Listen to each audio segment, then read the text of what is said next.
The following is a production of DallasCowboys.com and the Dallas Cowboys Football Club. How about them Cowboys? Yeah! Go Cowboys! This is Talkin Cowboys. Streaming live from the Dallas Cowboys World Headquarters at the Star in Frisco. Handoff, Elliott plowing to the goal line. Barry, sacked by Lord. Prescott keeps it, and he bangs it in for the touchdown. And now, your hosts, Isaiah Stanback, Patrick Walker, and Kyle Yeomans.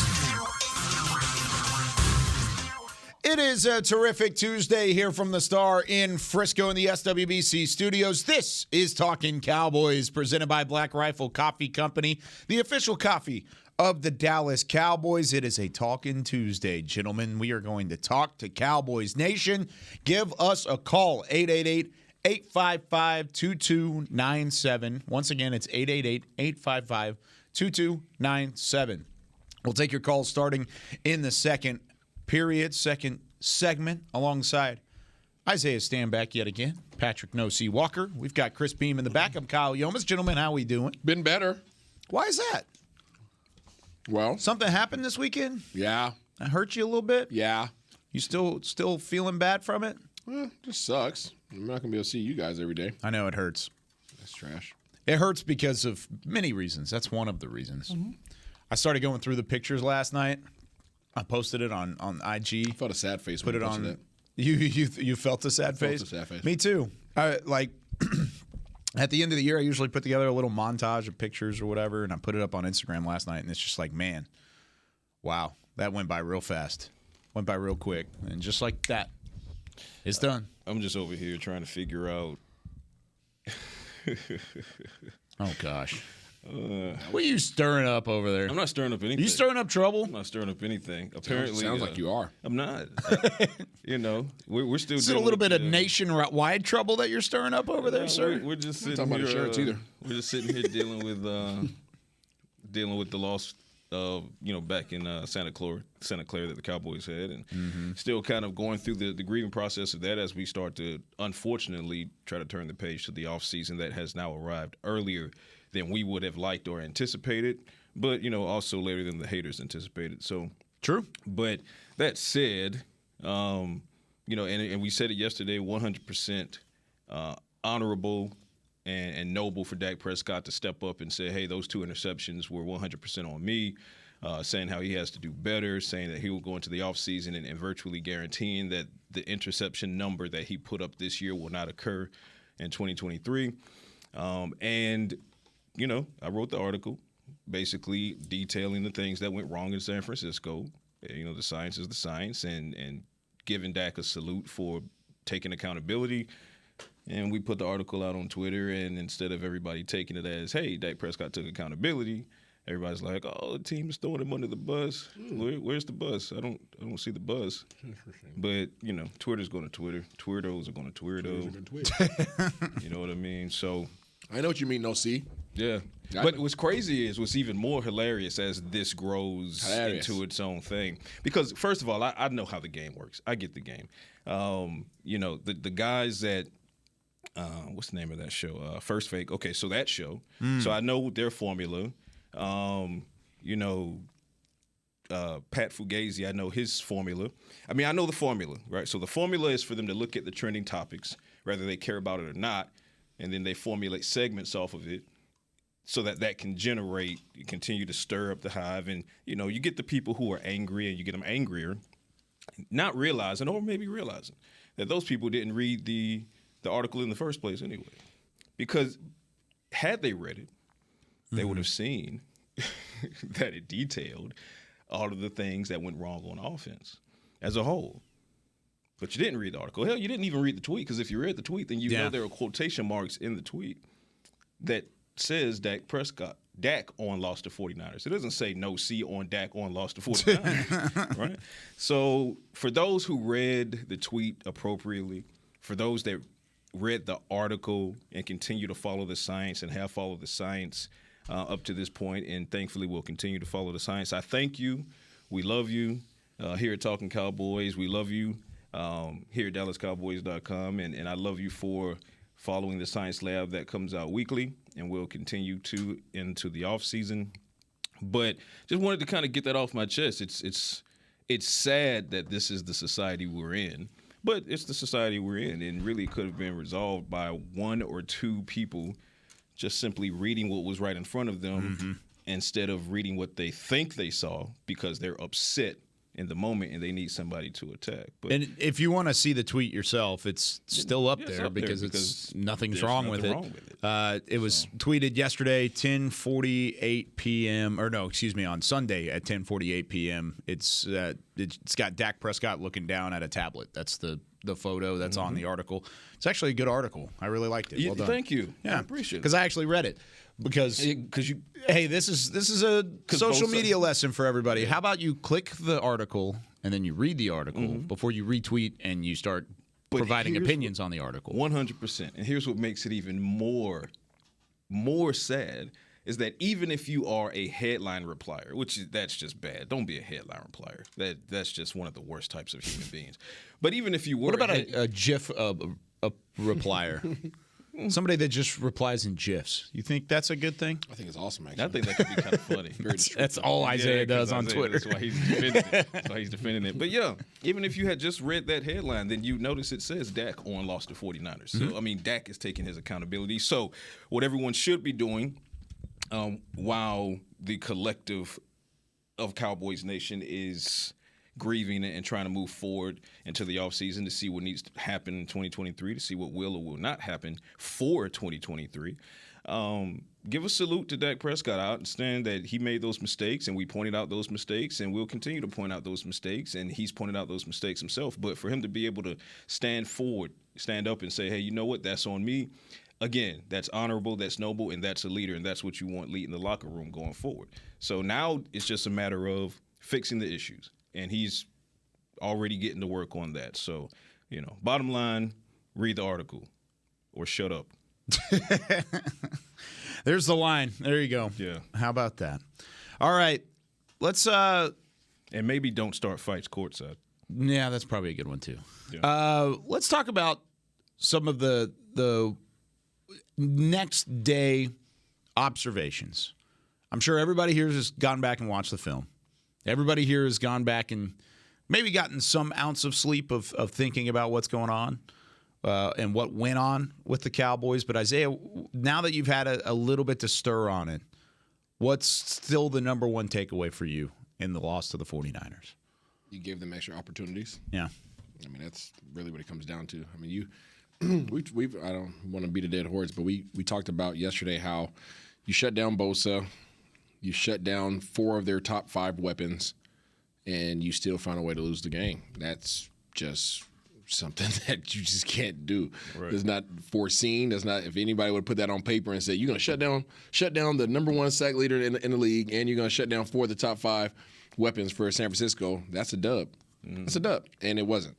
And you have to go back and analyze why it wasn't a dub. I think we all know that everybody, you can always sit back and say everybody could have played better. Nobody grades out at 100% unless you're a kicker. That wasn't the case either. But Dak already admitted we're not going to keep beating Dak into the ground. There's things that he has to improve on, and I think there's things that he can do to put his teams in better situations. And the organization will do what they can to put this organization and this team in the future in a better predicament to win the ball game. And that's. You lose. I mean, you learn more in losses than you learn in wins. Right. And my hope is that Dak, this offense in its totality, this defense, there's things that they can learn from this year as well. Obviously, they didn't turn the ball over the way in which they wanted to turn the ball over. They didn't do it like they did last year. I think they were more effective in certain areas. They're going to improve upon their rush defense. Right. Everybody has work to do to contribute to potential wins in the future. And now this is the time when everybody goes back to the lab and you identify your issues, you identify the points in areas that you need to address, and then you address them. It's definitely back to the drawing board for the Cowboys. I mean, there's a lot of opportunity for improvement to be taken away, like IRS is saying. And in that same breath, thankfully, it's not about rebuilding or blowing everything up. You have one of the better draft classes that you've acquired in recent history in the 2022 draft class, from Tyler Smith to Sam Williams.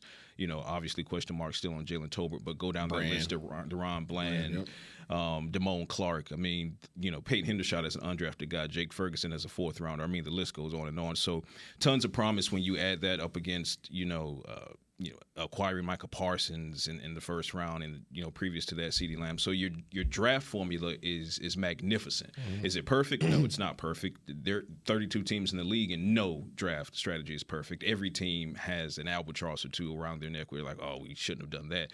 But when you have the hit rate that the Cowboys have draft wise, that remains something to be excited about. Yeah. So they're building the right way as far as how they're building through the draft. You've seen them now really get out there in free agency, maybe not as much as a lot of people would like to believe, but we talk about the addition of Jason Peters, Anthony Barr, give me another one, T.Y. Hilton, the list goes on. And then previous to this year, Jaron Kearse, Malik Hooker. I mean, they're making moves in free agency that are putting pieces. Jonathan Hankins, the acquisition, the trade acquisition this year. That's what I was looking for. So they're addressing positions of need, and they're throwing talent at it via the draft and by way of free agency. So that's promising. But I just wish they would do it in the offseason. To tweak. I wish they would do all that work in the offseason. Well, that's my thing. What do you feel they're missing in the offseason? Free agency is what you're... Yeah. Yeah. I mean, of course, the draft always happens. I think you can look at it both ways, because I see what you're saying, and you're not wrong. But I've always been of the concept of free agents. The free agency pool as a whole, for me, also includes free agents that wore a Cowboys helmet the year preceding the free agency. I agree with you. So, retain your guys. Right, the guys that you know and that have been in the building, their work ethic, what they're about. So, if they're able to keep Tony Pollard, for example, this offseason, that, for me, is a huge free agency acquisition. Yeah. Now, most wouldn't view it that way, because they'd say, oh, well, we were talking about getting someone out from outside the building. Well, you're not wrong in thinking that way, but I think it needs to add to, if you keep Donovan Wilson, that's a huge free agency get, right? Cowboys have a laundry list of free agents in-house that they need to try to keep here. Leighton Vander Esch, right? These are players that other teams are going to be actively going for. You're going to be bidding against other teams for these types of talent, the names that I just mentioned, and several more. So if you can retain them, that means you won those battles. That means you did acquire big free agency names, even if by retaining them, is what I'm saying. Who's the number one name right now? Who's the number one free agent Dallas Cowboys player right now? It'd have to be Tony Pollard. Right? Right. It's probably Tony. This is a list put out by thanks, Beamer. This is a list put out by Greg Rosenthal just a couple weeks ago. This is prior to the playoffs, and Tony Pollard was ranked number 20 on that list of NFL free agents entering into 2022. He's probably higher on that list now. The injury might be something that keeps him out of the top 10, but there's 3 Philadelphia Eagles in the top 8 of that list, because guess what? They go out and they work free agency. They go and re-sign some of these guys. I want to go get some of that talent. I want to go get some talent out there that you can supplement with the draft, and then from the draft, whatever you don't supplement, then you can pick it up in the middle of the season, like T.Y. Hilton's and the Jonathan Hankins. Do you believe that the Eagles' aggressiveness in this offseason contributed to their position that they're in right now? Absolutely. I think they looked at their quarterback and they said, wow, Jalen Hurts is a good quarterback. Did they say he's an elite quarterback? Go do it all on your own? No, they didn't say that. I think that's what you have to do with Dak Prescott right now. I think coming into this year with Jalen Hurts, I think they said we're going to put so much talent around you that you can't mess it up. If you mess it up, that you're the problem. Yeah, you're the issue. Right. Yeah, which is what happened. He hasn't messed it up yet. You know what I would love to see as we sit here and talk about free agents, just kind of from the aspect of an in-house guy. Yes, you want to see what Jalen Tolbert has, and I honestly would still double back at wide receiver in the draft, and that's a conversation to come. But, man, it would be exciting to consider what an entire offseason in training camp, would do for T.Y. Hilton's chemistry with Dak Prescott. There's something there. And I feel like it just didn't get explored enough, especially we talk about one target, one catch, 15 yards in, the biggest game of the season in San Francisco. But I feel like there is something there. So I think T.Y. Hilton will be a wonderful bridge player in that position, even if you double back in the draft. And hoping that Jalen Tolbert takes that next step, I think T.Y. Hilton could be the cool hand Luke opposite CeeDee Lamb in that equation. And I'm also looking forward to hopefully Michael Gallup getting back to being MG13, the pre-injury version of MG13. Do you think he could be better next year? Who? Michael Gallup? Yes. Do you think he can take a bigger leap back into what he was prior to the injury? Just with an offseason full of healthy? I do. Okay. He'd be that much more removed time-wise from the injury itself. When you're working on, I'm not just going to sound bad. He's working on the areas of his game that he needs to improve upon, like in particularly, right? You know what I'm saying? Like find focus on improving on those areas versus working on trying to get healthy. Right. It's two separate entities. Right. And I think that he was working on trying to become healthy this offseason, right? So that he can be available versus he wasn't working on the areas that now are highlighted that he needs to address, right, which is getting out of his breaks, right? The muscular endurance, right? All those type of things. Those are things he needs to improve upon now that he is healthy. He can focus on those because now he's not worried about his injury. Yeah. Going back to the Dak conversation, I was looking it up a minute ago, but you look at Jalen Hurts in that situation specifically, in Philadelphia being in the NFC title game.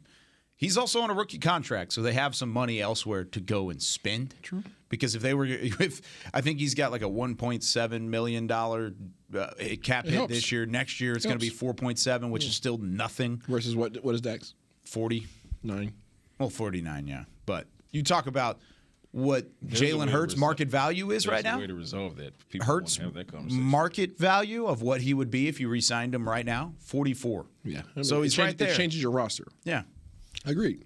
Totally agree. And so there's a little bit of space. But with the space that they did have, they were aggressive. But I'm saying, I'm talking about, Philly. Country. Yeah. And again, we're going to talk about this stuff all season.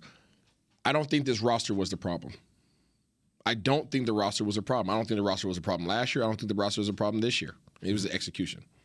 It was the execution. Doesn't the execution fall back on the roster? I think that Dak Prescott is capable in his current state. I think he's very capable of putting his team in a winning position. I don't think that he did. Okay. Now, there's other people who played a role in that, but in terms of somebody who has an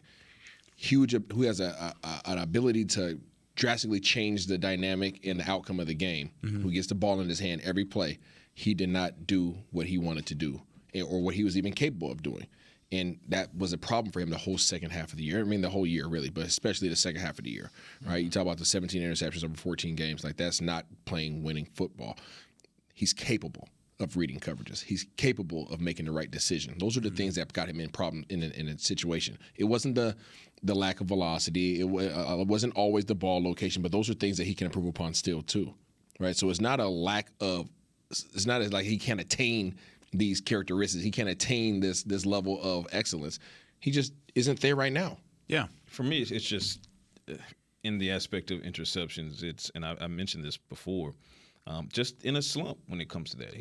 When you're in a slump, be it as a quarterback, as a pitcher, you saw Brett Maher get into that slump out of nowhere. It's hard to break out of that slump for whatever reason. It could be execution, which is definitely a thing, decision-making, which goes to execution, and then you have bad luck because you have the receivers tipping the balls up and creating interception. It's just you can't seem to get out of that vortex, and you've seen that kind of frustration in Dak Prescott's face after some of those interceptions later in the season, where he's just sitting there on the grass like, what the hell is going on here?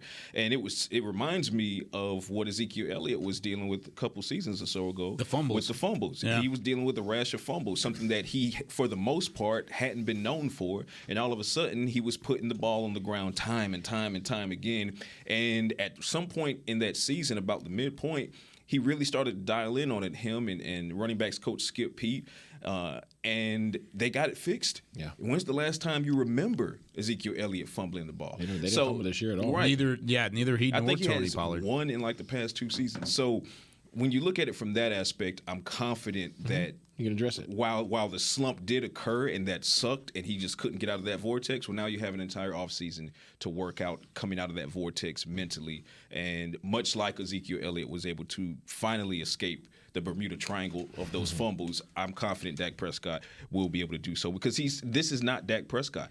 For those that are saying, oh, well, this is I think I saw a tweet on the plane ride back from Santa Clara. Someone was like, well, no, that's just Dak Prescott reverting back to Dak Prescott. What are you talking about? He had go look at his rookie season. Just historically, he has not turned the ball over. Correct. That's been his calling card. Correct. So that's proof that this is just completely out of the norm. This is an aberration for Dak Prescott, and I look forward to him repairing it because I'm confident that he can. Yeah. But this is not a personnel issue. You can always improve your personnel, but this season is failure. Sure. Because any team that doesn't win a Super Bowl is failure. I don't care what you say, right? Agreed. It was not personnel. So everybody's pointing the finger towards the front office. I think the front office has done an immaculate job. Now, have they done it the way that I would like them to do it? No. They've done it the discount double check way, but they still find a way to put together one hell of a roster. No, you're right. They've done a great job of going out and finding bargains and finding guys that are going to make an impact, and they're going to do it on a cheap, which is a huge key of winning games in the NFL. So credit to them in doing so. The scouting I was about to say, the scouting is incredible. You look at the draft and what they've done. They drafted another starter this year in Tyler Smith. He's going to be a starter for a long time. You had CeeDee Lamb 2 years ago, Micah Parsons 2 years ago, or 3 years ago for CeeDee. But here's the thing. I agree with you halfway. Okay. I'll meet you halfway. Meet me at the top of the mountain. I'm halfway up there. He's going to get you halfway. I'm going to get you halfway. Right? You go up the mountain, you got to come down. I think the roster was good enough to make it work. I do. If you had somebody who was the reason, the guy, and you expected that to be Dak Prescott. Yes. And that didn't happen. He wasn't the guy. I still think Dak is a great quarterback. Okay. I really do. I think he's a really, really good quarterback. But is he good enough to be the reason that you win a Super Bowl? No. He needs help around him to do that. I agree with you. I totally agree Which means the roster wasn't good enough. Okay, I see what you're saying there. I can see your point. Yeah. I believe, and I've said it a gazillion times on this show, he needs a running game.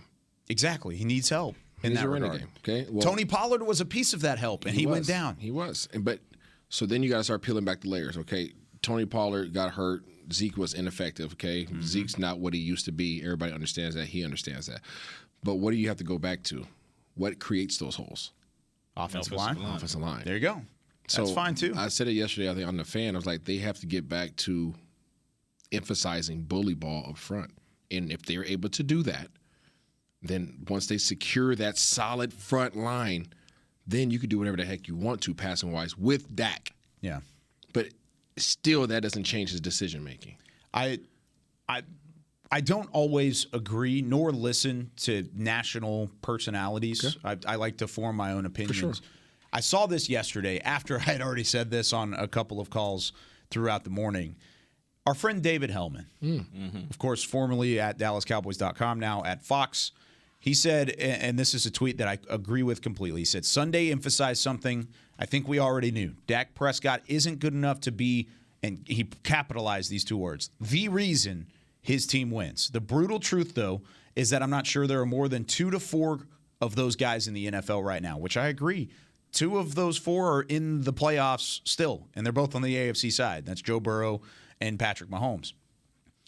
He said Dak Prescott needs more help, and that's okay. There's nothing wrong with admitting that. No. Nothing wrong. He's a really, really good quarterback. It's just he's not there. It's just like when I first came out and said that he's a play-action quarterback, people were like, oh, my God, the disrespect. It's okay. It's okay. But he's valuable to your organization. No doubt. So you pay him because he's valuable to your organization. But understanding the parameters and what he can and can't do, you need to make sure that you supplement it with the proper tools and resources around him. Got to have the right talent around him. All right, let's take our first break. When we come back, I want to talk to Cowboys Nation a little bit. Let's go. Get on the phone, buddy. Get on the phone, 888-855-2297. Give us a call right now. We're taking your calls starting in the next segment, 888-855-2297. We'll be back with more Talkin Cowboys right after this. When you build, you start with the foundation. And home ownership is a foundation of a stable future. The Bank of America Community Home Ownership Commitment has helped over 34,000 people lay the groundwork so far, with up to $10,000 towards your down payment or 3% of the purchase price, whichever is less. The satisfaction of owning your own place can become a reality. Visit bankofamerica.com/homeowner to learn more. What would you like the power to do? Bank of America N.A. Equal Housing Lender. Credit and collateral is subject to approval. Restrictions apply. This is not a commitment to lend. Lil Sweet! Did you get to work on time? Yeah, but I just realized it's Sunday. Lil Sweet says head on home. Dr. Pepper's on its way. So sweet, unique. Baby, there's nothing better. I bet you've probably done something that deserves a Dr. Pepper. Did you invest your nest egg in an NFT? Yeah, and I don't even know what that is. It's a non-fungible token. Everyone's done something that deserves a Dr. Pepper. Todd thought it would be secure to jog in the cheetah savanna. Todd believed the big cat repellent he bought online was reliable. And now, Todd is trying to be faster than this cheetah that can run 80 miles per hour. But the good news is, Todd has AT&T 5G that is fast, reliable, and secure. And he learned the best thing to do is stop running and toss her the backpack with the beef stew. AT&T 5G. Fast, reliable, secure. It's not complicated. 5G requires compatible plan and device. 5G may not be available in your area. See att.com/5G for you for details. Are you ready to take coffee off your grocery list forever? Black Rifle Coffee Club is here to help. As a coffee club member, you'll get your favorite coffees roasted, packaged, and shipped to your door free of charge on your preferred schedule. Set it, forget it, and never run low on coffee again. Members also get exclusive deals on coffee, products, and discounts from partner brands. Ease your mind and let Black Rifle worry about your coffee supply. Go to blackriflecoffee.com to join the coffee club today. Back to Talkin Cowboys.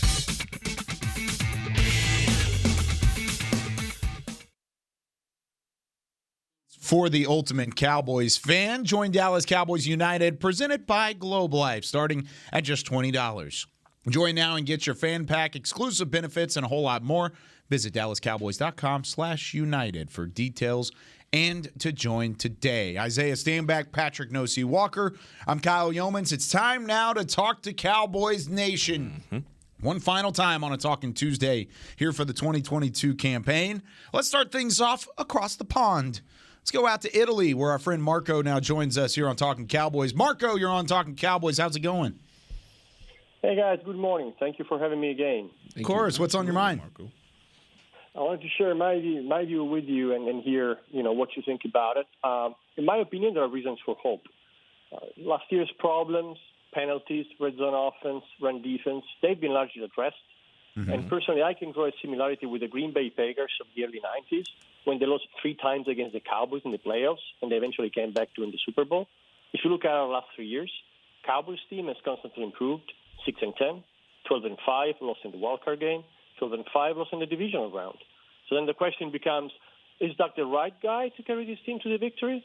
Well, he's not Brett Favre, who led those Packers, not Tom Brady or even Joe Burrow. He must decide who he is, guys. Is he Kirk Cousins or Matthew Stafford? Because if the team is excellent, Matthew Stafford can win a Super Bowl, and Dak can certainly play at Stafford's level. So give him an excellent team. Land a game-changing player in free agency who can also set the tone for the entire team. Consistency is the key, right? The Rams did it with OBJ and Von Miller. The Niners did it with McCaffrey. The Cowboys did it back in the 90s with Charles Haley and Deion Sanders. Mm-hmm. So that would be my recipe for next year, for the offseason. I hang up. I listen to your view on what I said. Just want to say thank you for your excellent coverage during this year. I love you guys. You make me feel there with you. It's wonderful to listen to you and to participate from time to time. God bless. Thank you. Thank you so much. Really appreciate that, Marco. There's an extra seat open if you really want to come over to the U.S. side. He brings up excellent points. I don't know if I leave that food. Huh? Would you leave that food in Italy? No way. I'll be over in Italy, by the way, in September, I think. I think is when we're going. We got to link up with Marco. Yeah, I'm going to have to link up with Marco. I'm going to have to get out there. I don't know what part we're going around, to Marco. You see the flex? Did you hear the flex? Dude, I've literally never been over there, so stop. Yeah. Chill. I haven't been there either. Chill. It's like a one-time thing. Marco's going to show you around. But he brought up some great points because positivity is hard to come by right now because I'm angry. Everybody's angry. Everybody's disappointed. I'm furious. Rightfully so. Furious. I grew up a Cowboys fan. I want to see a championship game. I almost cussed there, but I didn't. The thing with what he said though is totally realistic. Where it happens before, teams just can't get over that one hump, and for some reason that's the San Francisco 49ers. But you can't let this be your peak. You can't let it be 6-10, 12-5 to the wild card, 12-5 to the divisional round, and then tank off after that. You got to keep building, which is the goal of the guys on the other side of the building. What do you think about what he had to say, though? I love it. Silver lining, because most dark clouds do have them, and it's not disingenuous to kind of point at it and say, hey, well, while this all of this darkness exists, and we can talk about this, and we'll continue to. There are silver linings. We just talked about it. The way the Cowboys are drafting, they're doing phenomenal work there. But yeah, long story short, they have taken another step forward. This is a team, again, most had written off before the ball was kicked off in week 2. Or in week 1. Think about all the people that were, and Cowboys fans that were saying, let's just go ahead and wash this season away because you don't have Randy Gregory, Lyle Collins, or Amari Cooper. So at several points in the offseason and then again in the season, after the Green Bay loss, this team they're one and done. After the loss in Jacksonville, this team is one and done. After the loss in Washington, week 18, they're rolling into the playoffs like this. This team is one and done. And it's against TB12, who's never lost to them. And it's in the postseason. And it's in TB12's house. And they go out there and they walk TB12 like a puppy. And now, did they get the job done ultimately? No, they did not get the job done ultimately, because the goal ultimately is to win the Super Bowl. But they did, to Marco's point, they made another step forward. And if they continue with that pattern, then what's the next step forward for 2023? The NFC Conference Championship game. So they're on the right track. They're not moving at the speed at which even they would like to be moving at, because they'd like to be playing this weekend in the conference championship. And then 2 weeks from now. And then 2 weeks from now. But they are moving forward. And to say that they aren't, or to imply that they aren't, would be completely inaccurate. What'd you think? I liked it. I mean, it's pretty much what we just finished stating in terms of surrounding, a quarterback. Go get a big-name free agent. Or not even big name, but impact free agent. Yeah, just load up. When's the last time they went and added a impact free agent? Well, that wasn't a free agent. That was a trade. That was mid-season. That's probably the closest thing, though. As far back as I can go, It's probably the closest thing. I think that's probably right. What do you have in mind, just out of curiosity? Well, let's honestly, I was asking. Well, let's say this. On what position? Which side of the ball? Yeah, offense. Either offense? Offense. You're going to say receiver, aren't you? Yeah. No. Honestly, who are you thinking? Honestly, don't say 3 letters. Honestly, for me, don't say 3 letters. You want to know for me? Mm-hmm. Who's the 3 letters? Yeah. People gonna think I'm crazy. No, it was a draft though. People gonna think I'm crazy. No, I'm talking about the O, the B. A center. Yeah, I was like, don't say that. For me, I'm gonna say center. Really? Center and a guard. I think Biadasz played. He leveled up. I like him.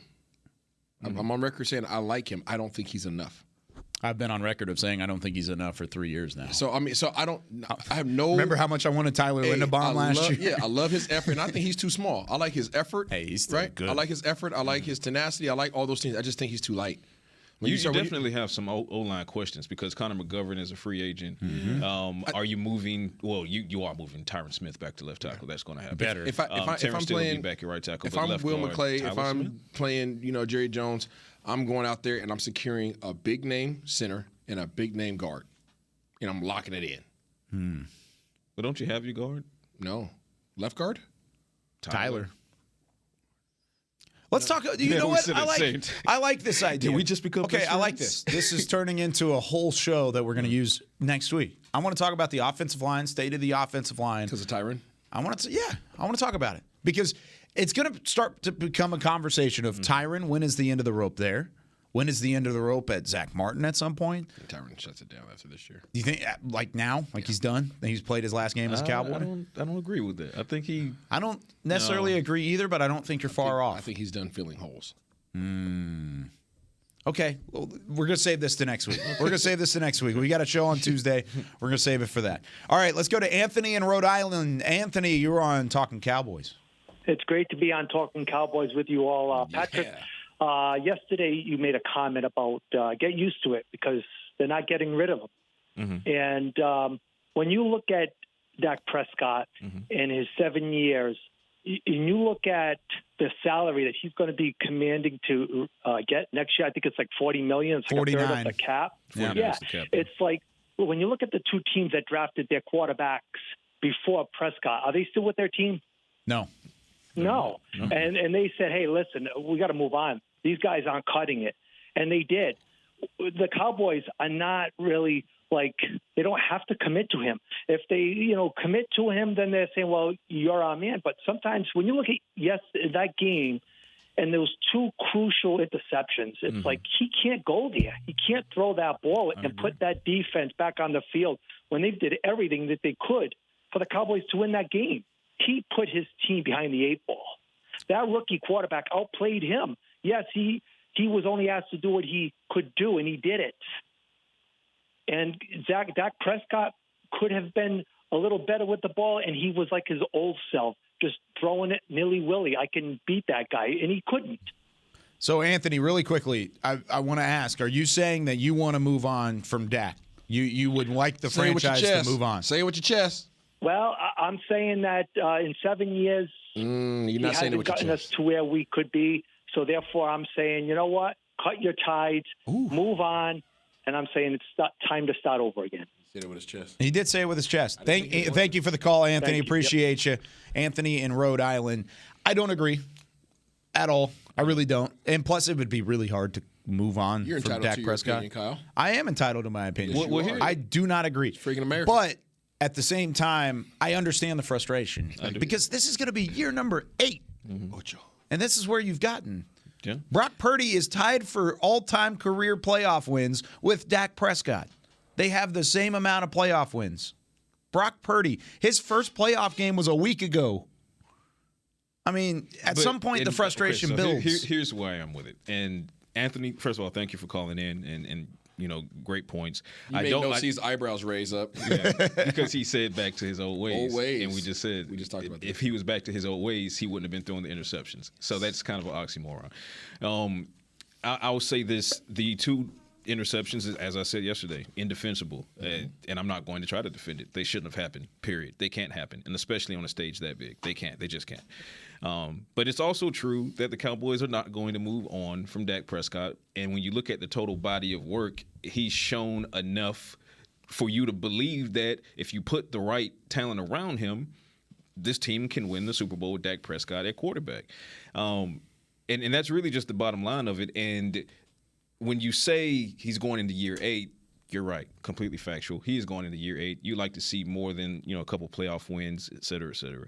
But the difference between Brock Purdy, even in these 7 or 8 or 9 games, versus Dak Prescott's 7 seasons, is McCarthy wasn't here the entire time that Dak Prescott has been in the Cowboys uniform. Dak Prescott has changed. Head coaches changed on him.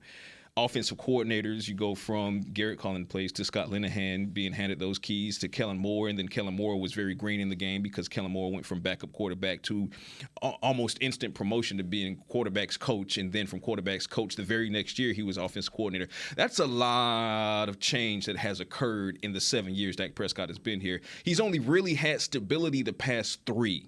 Yeah. So if you talk about continuity, Purdy just got into the league, but Purdy didn't have to go through the same amount of change. No, he's in a plug and play. Correct. It's plug and play. So that's why those 2 things don't. So is that on coaching? Apples to apples. It's just how attrition has negatively impacted Dak Prescott's first 4 seasons. And then you had 2020 was the COVID year, pandemic. So you got a new head coach coming in while the pandemic is happening. And, you quarterback's coach changed from John Kitna to Doug Nussmeier. And all of these things have taken place. And Dak Prescott has mostly continued to win games. But if you're asking why those wins haven't translated into the postseason, well, I just told you. A large part of it is roster changes, coaching changes, assistant coaching changes, positional coaching changes, all of those things. Now, nothing I said excuses away those 2 interceptions, and they won't because you can't excuse it. Kind of my point is there are other teams that go through that stuff too. Now, head coaching changes. Most of the teams that are in the NFL right now, actually, I take that back. Look at the Eagles. The Eagles have Nick Sirianni. He wasn't the head coach 2 years ago. He was the same thing coming in a year after what Mike McCarthy brought in. I mean, coaching changes affect things, but at the same time, you've just got to be better to avoid all of those things, all of those boxes that need to be checked. If some point your quarterback's going to have to check all those, and Dak hasn't done that. I will say this to your point again. If you look at those 2 interceptions, because it's the most recent sample size, so let's play off of that. you as the quarterback are being paid to help mask a lot of issues that need to be masked. Yeah. Be it in the coaching staff or the turnover in the coaching staff. Quite literally in the job description. It's right there. So when you do things like throw those 2 interceptions on a stage of that magnitude, not only are you not masking the other weaknesses on the team, but now you become a part of why the team isn't being successful. So that's why it makes it that much more difficult to swallow the pill. And it goes back to what I said a few weeks ago. When you know someone is better than what they're putting in front of you, yes, it's going to be frustrating. So Cowboys fans, you should be frustrated. You've seen Dak Prescott throw for almost 5,000 yards while not turning the ball over. You've seen it.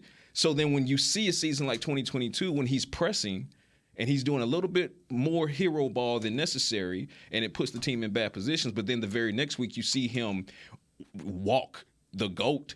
Yeah.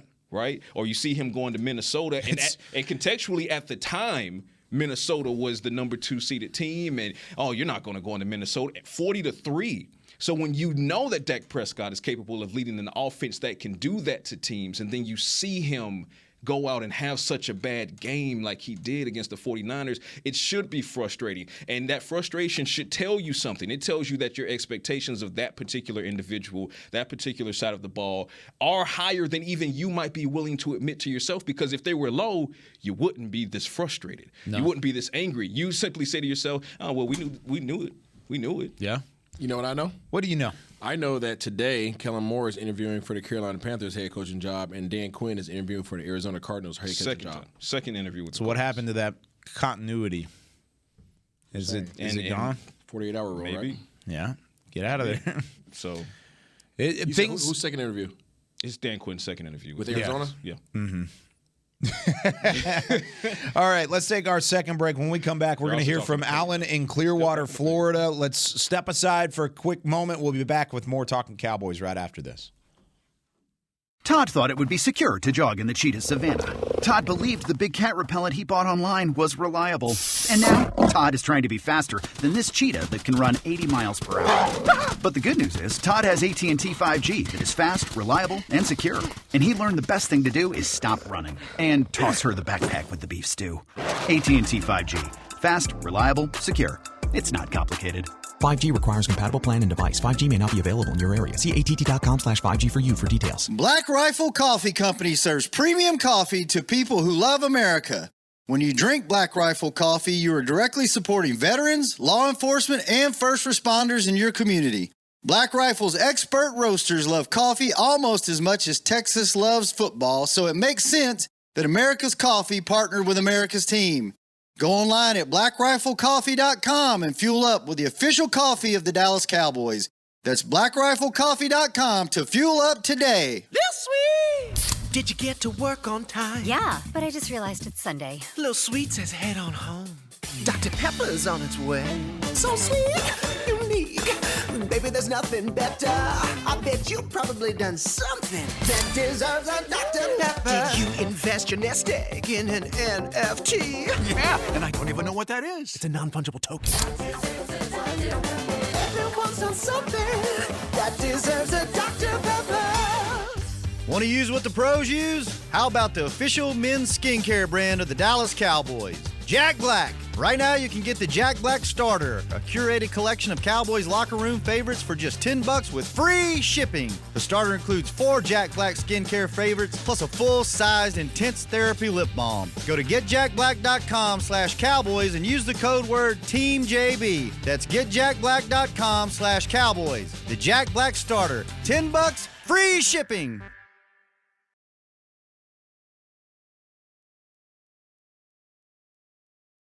Back to Talkin' Cowboys.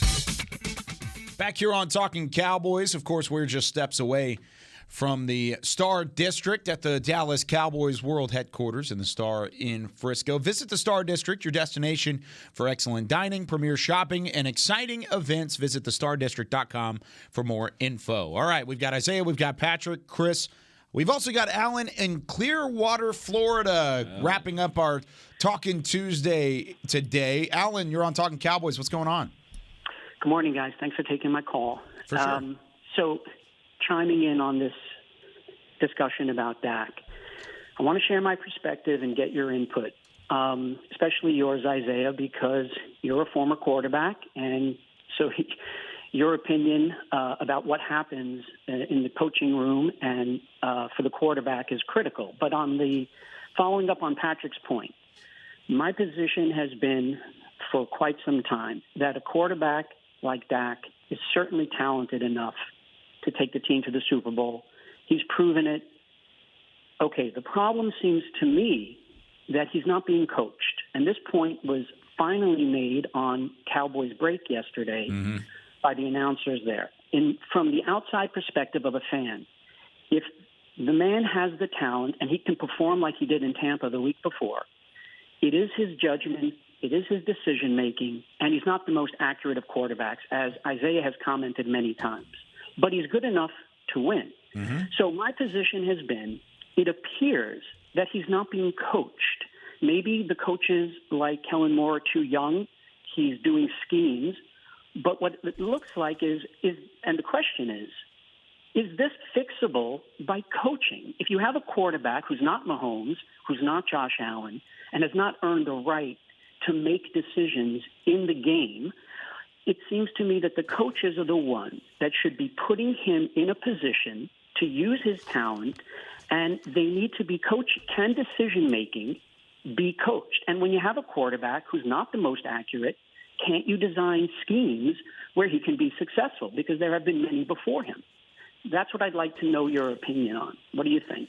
Appreciate the call, Alan, in Florida. And this has been a conversation. It has been. I think you're exactly right, and I think there has to be a topic of conversation. I'm about to throw this to Isaiah. I just wrote a name on a piece of paper. You already know what I'm going to say. I want you to tell me who was the most influential person for Dak Prescott in his early formative quarterback years. Who was the most impressive, most influential guy? JK. John Kitna.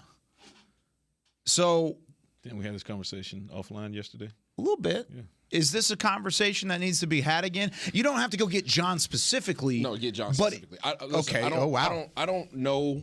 He's in Burleson. I don't know what Doug Nussmeier does behind the scenes. I don't know. Right, so I can't sit here and say. So first of all, thank you for the call, because I think that was a very informative, insightful call. It was. And there's things that we talk about offline often. I don't know what Doug Nussmeier does. I don't know his coaching style. I don't know how he holds Dak accountable. I don't know those things, so I can't speak on what's going on there. I can speak to what John Kitna brings, and I can speak to what John Kitna's standard is, and how he is as a man and his character and how he goes about his business. And you can look back at the development of Dak Prescott when John Kitna was the quarterback's coach. You hit another level on the Kitna. I know also from other sources and things within the organization that there hasn't been the same level of accountability within the locker room in terms of holding guys to a standard. I do know that. It's changed as this generation has changed. That's not even the fault. The Cowboys specifically, that's just the game. It's evolution, right? Evolution, the game, the style of players, society. How players receive coaching. It's changed.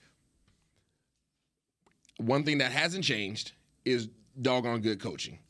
And John Kitna was one heck of a quarterback in the league for a very long time, much like Doug Nussmeier. He had good experience as well. But I know Kitna personally, and I can speak and I can stand on a mountain and say they need John Kitna in that room coaching up Dak. I'm not saying that to say that Doug needs to go away, because I don't know him on a personal level, but I do know that Dak Prescott's production drastically improved when John Kitna was holding him responsible at the quarterback position. I mean, it's hard to argue. You saw it early. Part of the reason why he went from a fourth-round quarterback, a guy that was not expected to play as a starter for years at a time, if ever, to being one of the highest performing young quarterbacks in the NFL for a reason. That's one of the reasons. There are multiple reasons. Yeah, of course. And Doug, it's not saying that Doug Nussmeier has done a bad job. I think Doug is a great dude. I think he's a good coach. It's just what we've seen and what we have seen and haven't seen at the same time. It's a conversation. Good stuff, Alan.